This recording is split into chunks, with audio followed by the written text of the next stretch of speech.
Assalamualaikum warahmatullahi wabarakatuh. Pada kesempatan yang berbahagia ini, saya Rastika Dianita dengan NIM 2333148. Dalam materi ini kita akan mempelajari tentang gravitasi planet, yakni hukum gravitasi Newton dan hukum Kepler.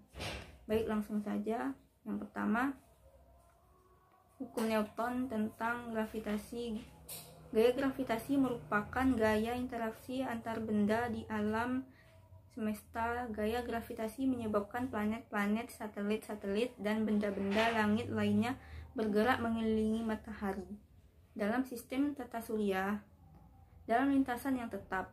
Menurut hukum Newton ketiga, ketika bumi memberikan gaya gravitasinya ke benda apapun seperti bulan, benda itu memberikan gaya yang sama besar tetapi berlawanan arah pada bumi.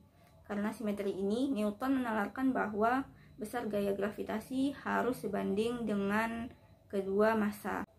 Baik, selanjutnya hukum gravitasi universal.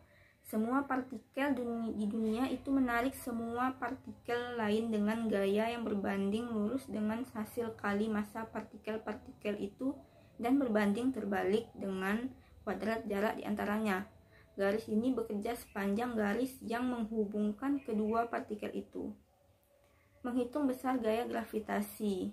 F sama dengan G besar M1 kali M2 per R kuadrat.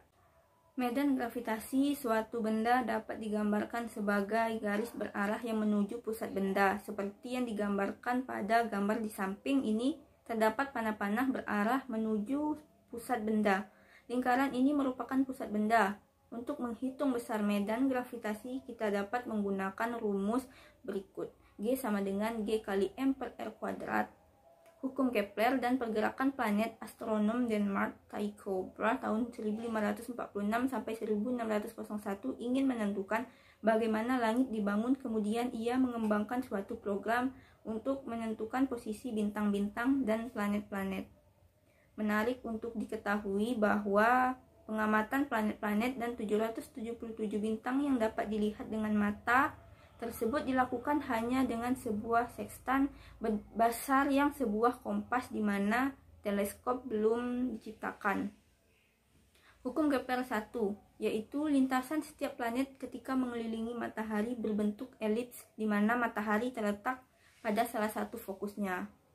Hukum Kepler 2, yaitu setiap planet bergerak demikian sehingga satu garis khayal yang ditarik dari matahari ke planet tersebut mencakup daerah dengan luas juring yang sama dalam waktu yang sama.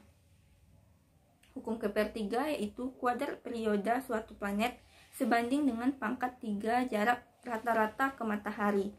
T1 pangkat 2 per T2 pangkat sama dengan R1 pangkat 3 per R3 pangkat 3.